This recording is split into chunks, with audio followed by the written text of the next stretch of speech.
Hey everybody, welcome back. Thanks for tuning in. We're going to get back to this John Deere B auction find tractor. In the last video, I finally got it running well. It's actually a fairly decent operating tractor at this point, but we still have a lot of issues to address. I have not shown you guys the condition of the wheels and tires yet up close, but they are in terrible condition. The right rear tire is actually the best out of all three of them, but if you look up in here, the rim has some severe rust and rot going on. If we come over here to the left rear, you can see this tire is in much worse condition than the right. It is cracked all over on the top and on both sides, all the way around. That tire was probably just exposed to the elements more than that other one. But anyway, the rot and rust on this side is even worse than the right side. You can actually buy these rims brand new, reproduction, but I think they're in the neighborhood of $600 a piece, and that's not including shipping. So the purpose of this video is to see if it's possible to restore one of these rims. Honestly, I'm not sure if I can pull this off or not. I just don't know the full extent of the rot yet. We have to wait until we get the tire off to see how it looks. So I'm going to take you along for the ride. I'm going to show you everything I do, beginning with removing the wheel from the tractor, and hopefully at the end of the video I'll be putting a restored wheel with a new tire back on the tractor and getting the tractor back on the ground. Enough talking, let's jump right in and see what we got here.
And for added insurance, I got 2 jack stands in front of that.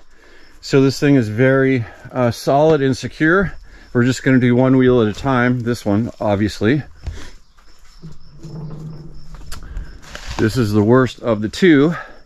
So I think the tractor is going to be nice and safe back here, out of sight in the shade.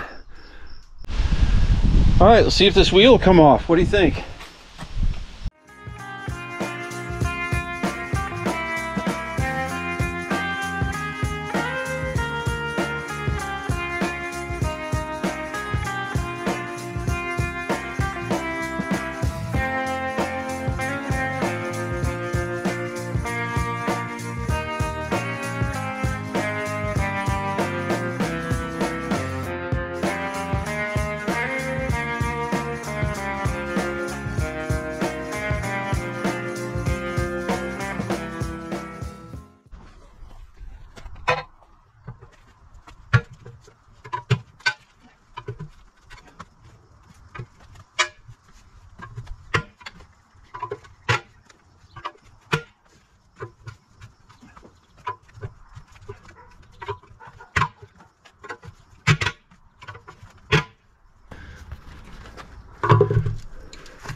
She was a little bit rusted on there, but I got it off. I'll show you the centerpiece here, how rusted this poor thing is.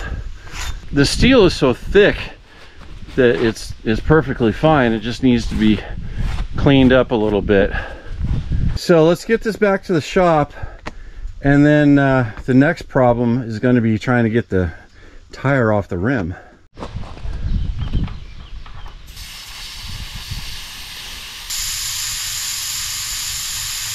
I thought for sure we were going to find fluid in there.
there's some fluid in there after all.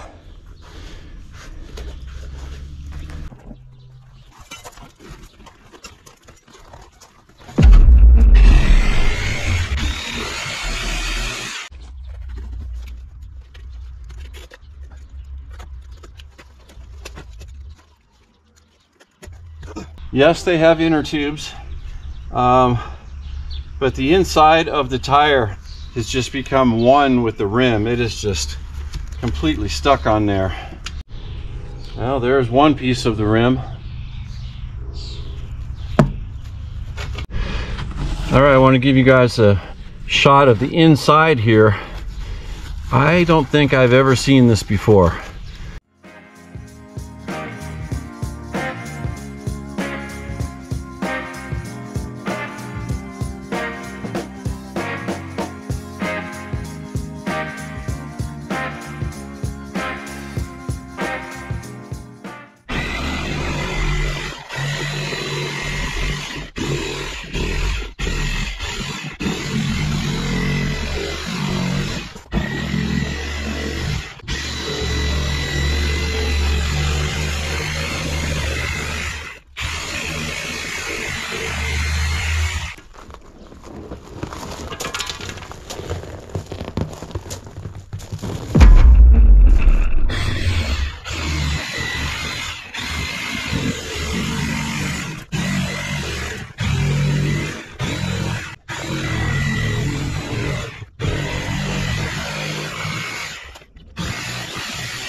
So here's a better look at what I was showing you before.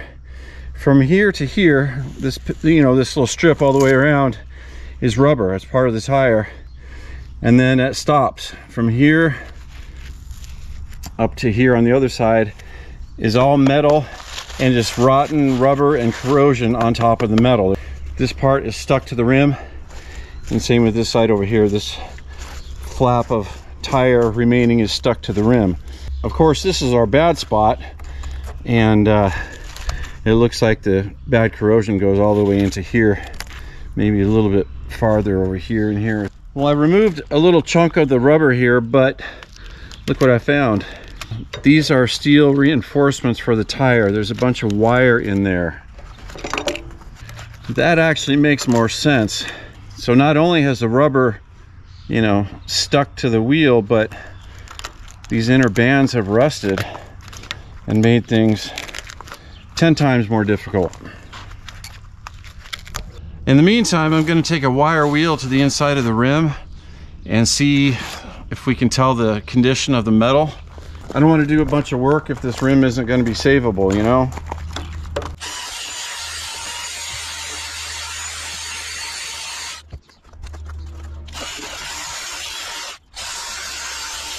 Well, we have to kick this up a notch. Gonna try the flapper. That's got to work a little bit better.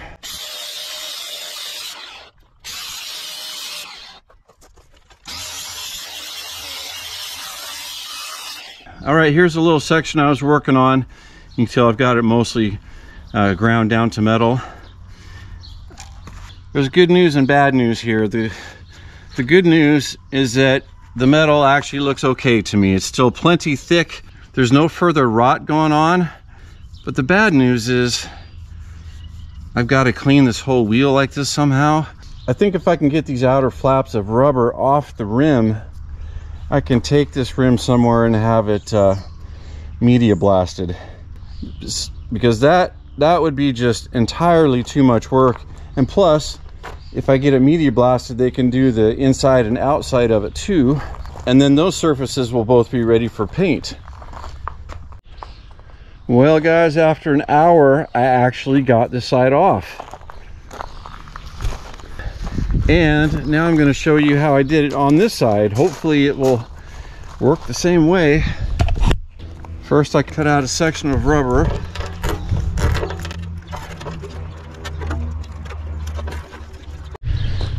So right in here is where that bundle of steel bands is.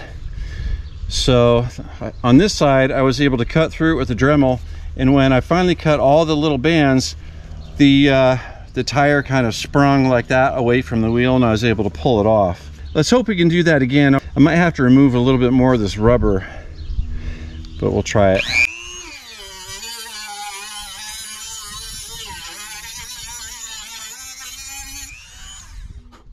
If you listen closely, you can hear when each one breaks.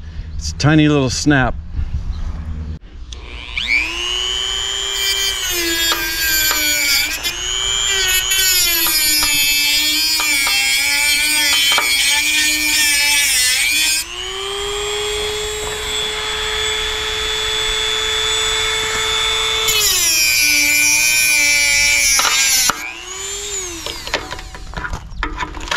There it goes. So that's the secret to that trick.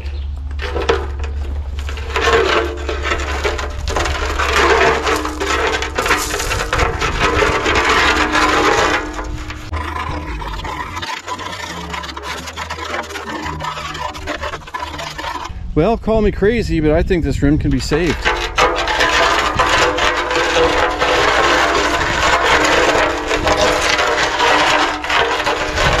Of course, there's our bad spot right there, but I think the outer rim here might still be good. You know, the rest of the rim, like I said before, looks just fine. Inside and outside. I just got it back from the sandblaster, and let's take a look.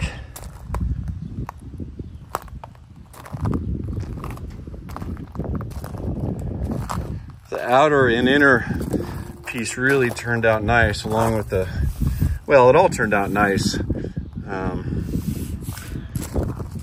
But you can see how heavy the pitting is in here.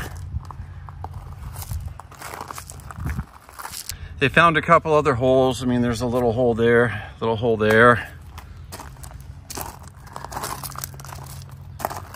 And of course, that's our bad spot right there, and it comes down into there, so I'll have to take this, probably this whole section of metal right there. But the outer edge of the rim is good, which is really lucky.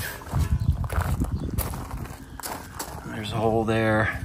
Before I do anything else, I'm going to get some primer on this, otherwise it's going to flash rust, and it's a really nice clean surface right now, and I don't want it to flash rust because then I'm going to have to do a bunch of work to it. So gonna get it primered and get it in the shop.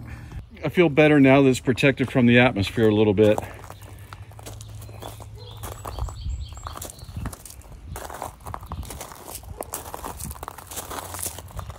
I did the entire inside and top with one can, and I ran out, so I need to go to the store and get some more so I can flip it over and do the bottom.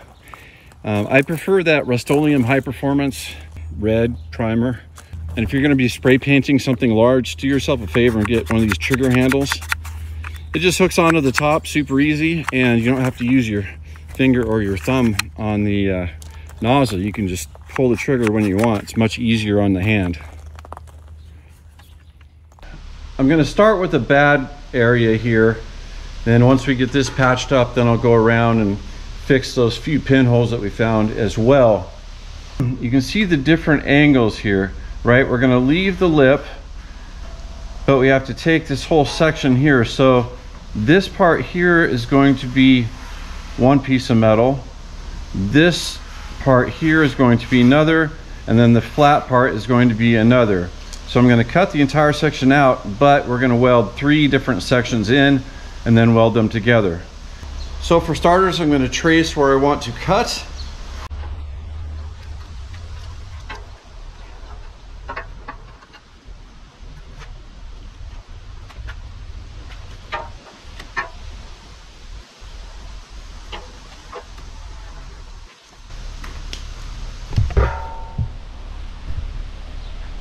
Something like that.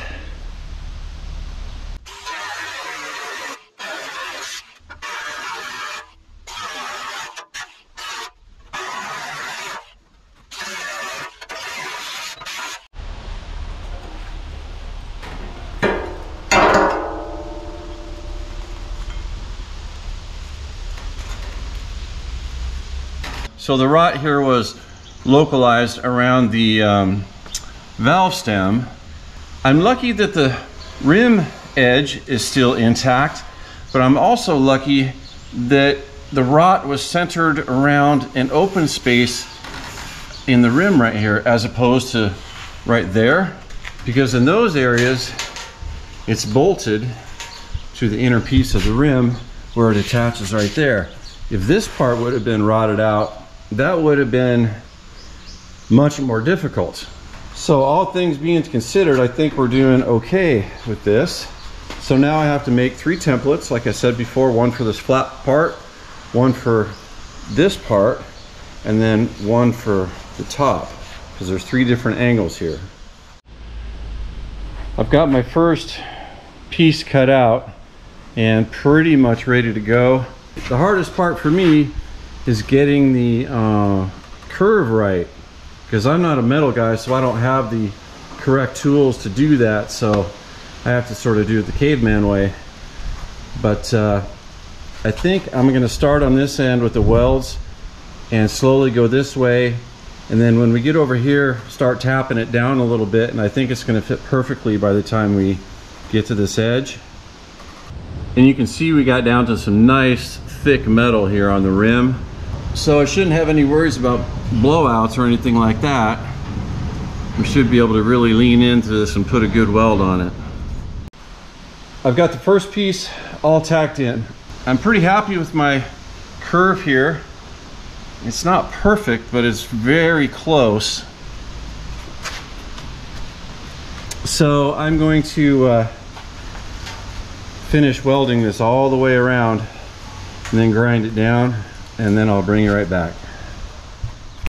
All right, I'll show you the inside of the rim just a minute. This is the outside, and you can see by the heat rings that we got really good penetration with that weld. So now I'm going to put just a small bead along here on the inside.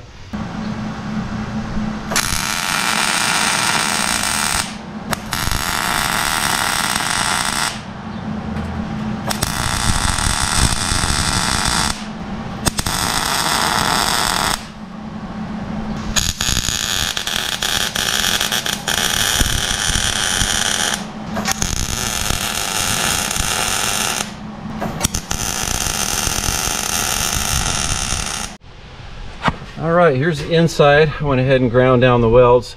The battery in my grinder ran out, so I'm at a standstill right now. Just have some more finish work to do. But overall, I'm really happy with that, and it's gonna look really nice when I get it finished. I didn't really need to grind down the welds on the outside of the rim, but I definitely wanted to on the inside, because this is where the inner tube's gonna sit. We don't want anything too bumpy or too sharp in here that could possibly damage the inner tube. So got this nice and smooth. I'm happy with my welds. I get good penetration on both sides. The metal I chose is about exactly the same thickness as the wheel. So I'm just going to cover my work with some primer.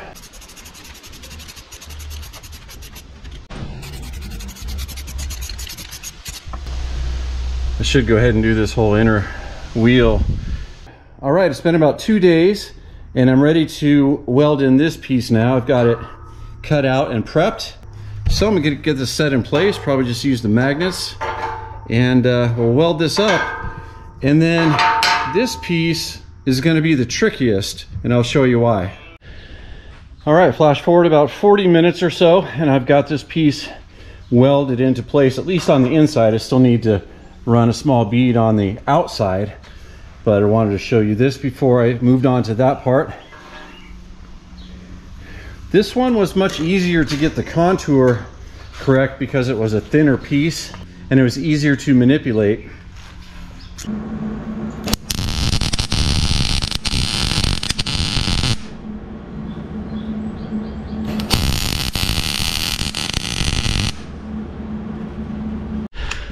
So I wanted to show you the welds real quick before I ground this side down.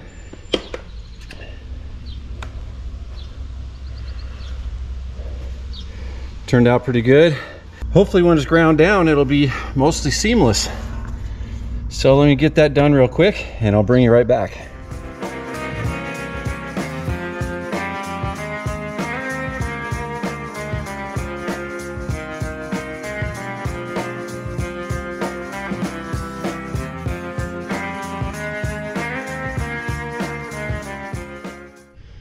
All right, one piece left, and it's gonna be the hardest of the three. There's actually 4 angles here. One here that we finished, one there that we finished. This is the one we're working on, and there's one tiny one right there that cuts back that way. Unfortunately, I do not have the tools to make that little rounded bend. On the inside, you can see what it looks like. Let's see. Right there. I just cannot duplicate that with my tools. It's beyond my skill set. So this is just going to be a flat piece from here to here. So on the inside of the rim from here to here, there won't be a roll there. It's just going to be straight down. I need to work on this template just a little bit more. Got a gap right there and a little gap right there. So this is the last step for repairing this rot that we took out of this wheel.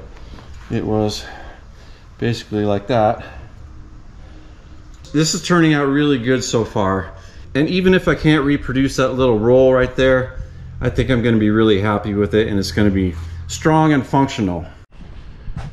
So I'm going to try to cut this piece out of metal, and then I have to shape the metal a little bit, and then we can zap it in. All right, so here's my piece that I cut out. I've got it contoured pretty good this way with the wheel, but what I'm going to have to do is weld a little bit here in the corners and on the bottom maybe, and then hammer the top, because the top needs to lay over this way just a little bit. And then I think if I do that, we'll be able to make the corners match up and get a good seam all the way around.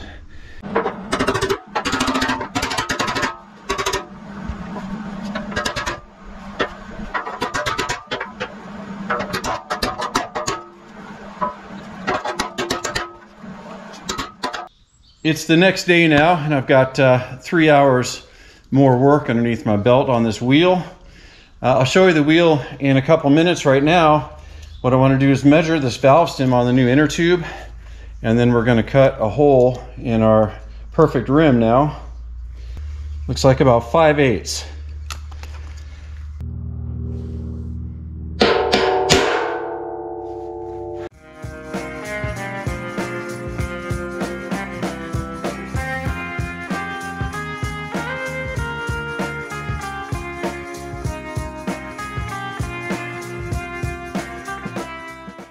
Now we're just going to grind the hole out a little bit, take the burrs off both edges, and make it smooth.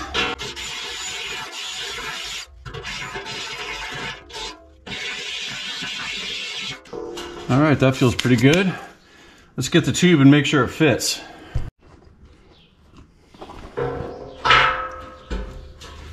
Ooh, perfect. So here's what we have at this point. That's the hole we just cut.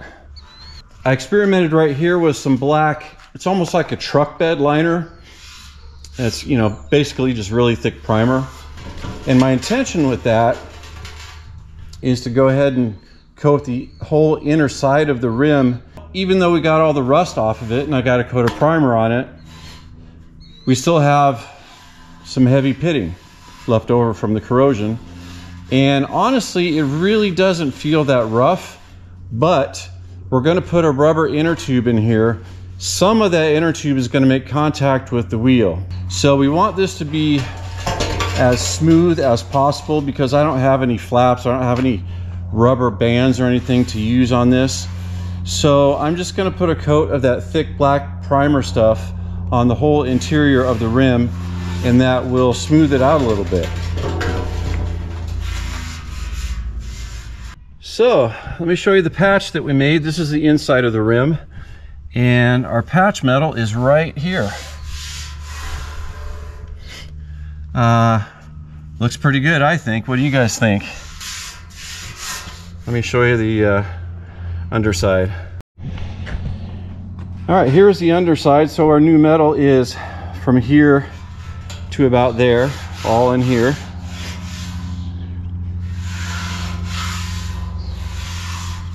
Ground down all the welds, pretty much all the way smooth. And this metal is thick enough that I was really able to get some good strong welds on this stuff. Now let's show you the front. All right, our new metal is about from here to here, right in this whole section. And like I say, I think I got it actually better on the back than I did on the front, but it's okay. You know, it doesn't look terrible. If you don't know it's there, you might have a hard time picking it out.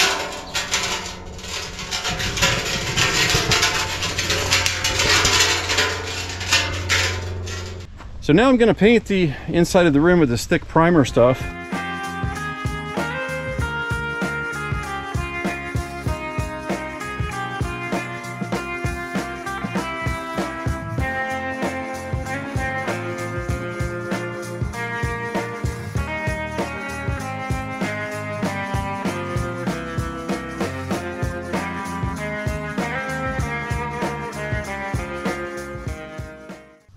Well, good morning everybody. It's the next day now, and the inside of the rim is done.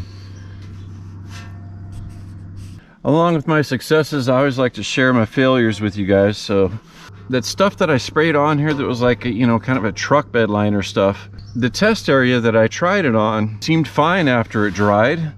It seemed relatively smooth.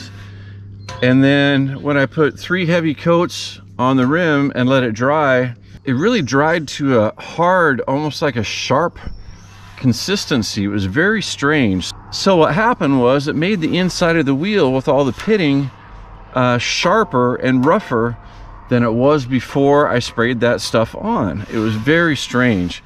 So I spent another $15 and picked up a can of rubberized spray, and I put that over the top, and now it feels good again. So it's relatively smooth and there's no sharp areas.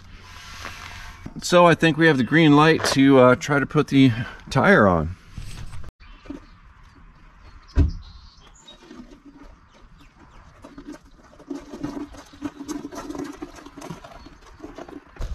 Now it is traditional to put tractor tires on so the tread kind of faces the front of the direction that you're going. This is the right rear on this tractor, and the left rear. You can also see it on this big case over here. So with that in mind, and this being the left wheel, we're going to put the tire on in such a way that the tread faces that way.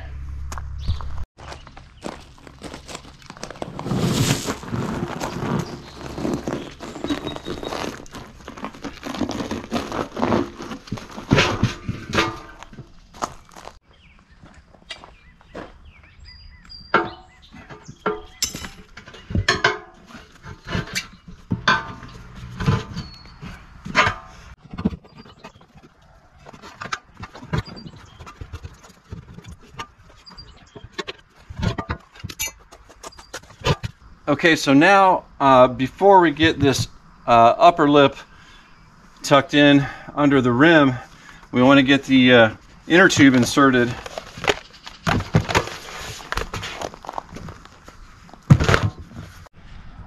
Now, what I like to do is get some baby powder and put a liberal amount on the inside of the tire all the way around.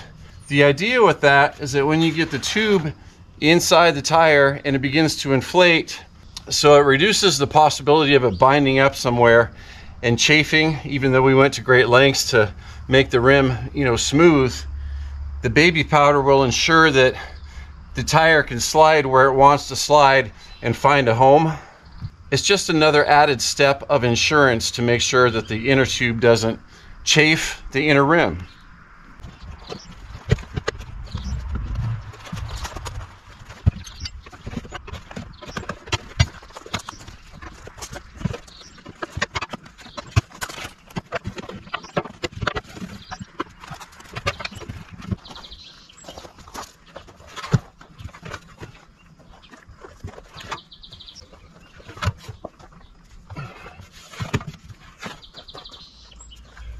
Alright, so now I'm just going to try to tuck the tube in all the way around.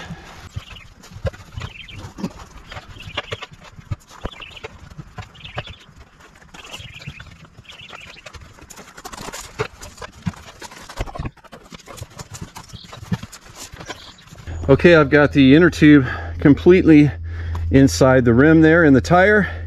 If you can see down in there, you can see it looks pretty good. It's laying flat, but there are a couple places here and there where it's folded and it's might be loose in one area and tight in another. Well, the only way to fix that is to put just a little bit of air in this. We don't want to inflate it all the way, but we want the tube to get just big enough so it will start to take shape, and then it will really find a place where it wants to sit.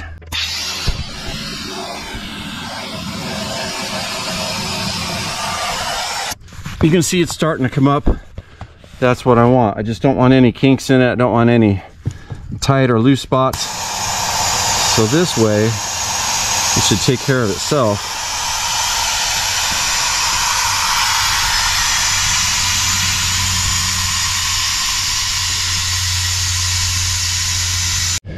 All right, so now I don't want to inflate it anymore yet.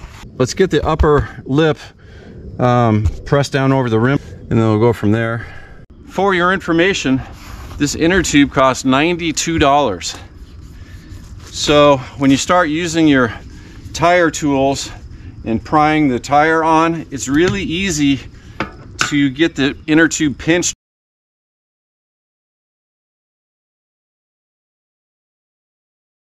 So whenever I stick these things in, after I get the inner tube in, I am extremely careful. Ask me how I figured that one out.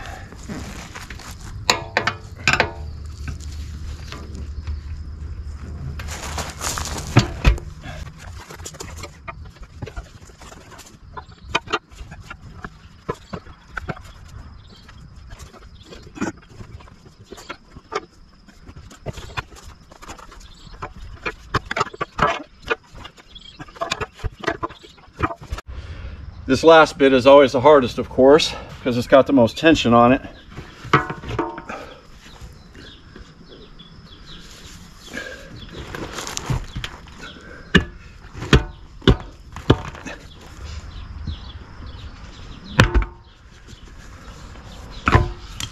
Almost there.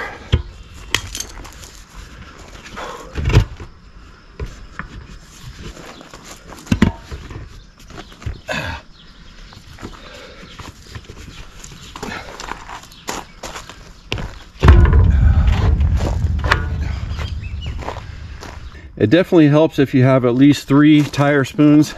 Some of you know I collect antique tools in addition to tractors and cars and engines and things. If you collect antique tools also and you've never heard of the Perfect Handle company, do yourself a favor and look them up. They didn't just make tire spoons, they made all different types of handheld tools. And the company's called Perfect Handle. And when you put one of these things in your hand, I have to agree that it does feel like a perfect handle. It just feels perfect when you're holding it in your hand. It's got a nice shape to it, and they have a nice weight to them. So I've got 3 of these spoons, and I think I might have 1 or 2 other perfect handle tools, but they are really nice. They're collectible, and the good news is that they're still functional because they used to make things well, right? So you can still use this stuff even though it's 100 years old. So now I want to inflate the tube a little bit more. There's a roll right here that we have to get fixed. Make sure that doesn't bind up. I'll kind of hold it with my fingers.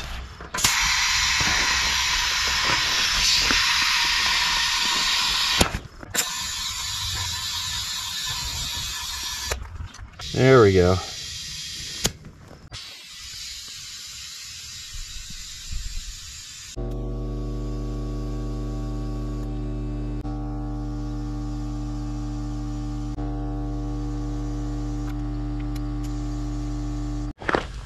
Well, it looks great on this side. Let's lift it up just to get our eyes on the other side.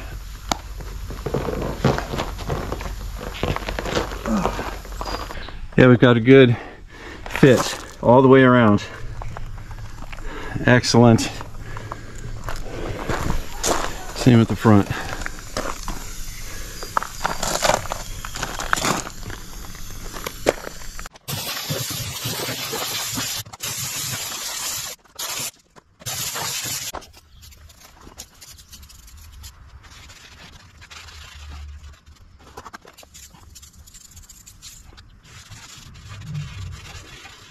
at this point, some of you are asking yourself, why did he not paint that wheel before he put the tire on? And there is a reason for that. I did that intentionally. When you're using tire spoons and metal objects, you know, trying to pry the rubber over the rim, you're inevitably gonna scratch a couple places. I got 3 there, maybe, yeah, 4. There's a little ding over there, a little scuff there, and got some lint from my rag on it now. So I'll just go over this with some medium grit sandpaper, give it a light touch of primer, and then it'll be ready for paint. And I have an idea of how we can get 100% of our paint on the rim and 0% of our paint on the tire. And in preparation for that, I'm going to let the air out one more time.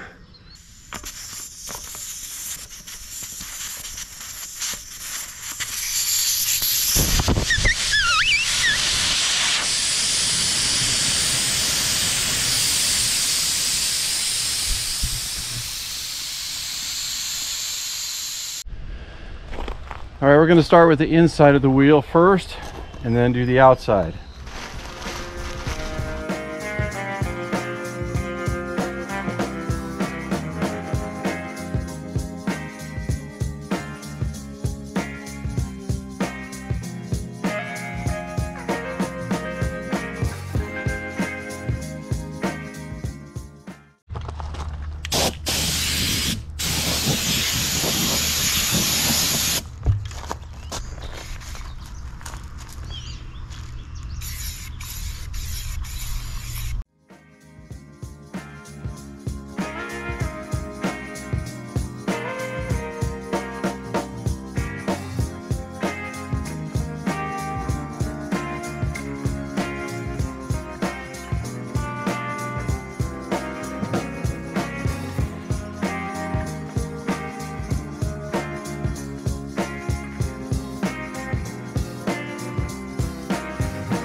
I actually got 2 small spots on the tire.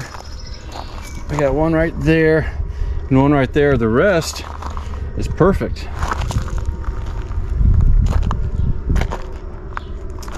So I'm going to take care of these 2 spots right now, and then we'll just let it dry.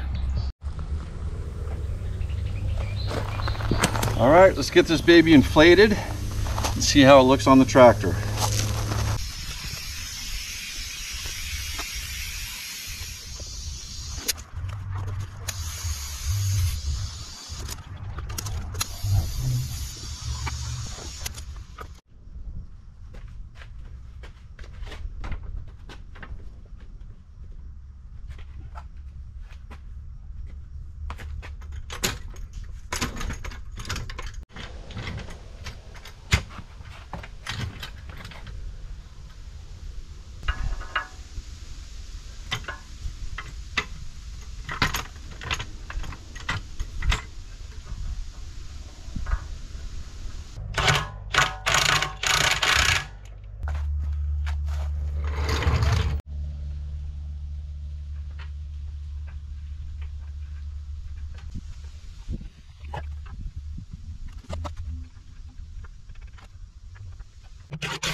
All right, let's fire this old girl up, go for a quick victory lap, and we'll take it back over to the shop and put some air in these other 2 tires.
Well, that was a lot of work, but I'm happy with the results. By doing this myself, I probably saved about $600.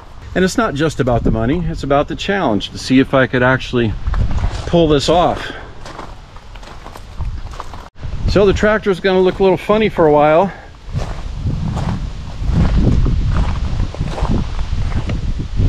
But I think what I'll do is I'll work on this just a little bit at a time in between my other projects to make this tractor shiny and pretty, one piece at a time.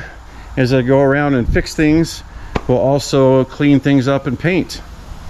I don't normally restore things, and I hesitate to call this a restoration, so we'll just call it a budget restoration. You know, we're going to use spray paint, we're going to use whatever parts we can find, and if the rest of the tractor ends up looking like this back wheel and tire, I think she's going to look pretty nice.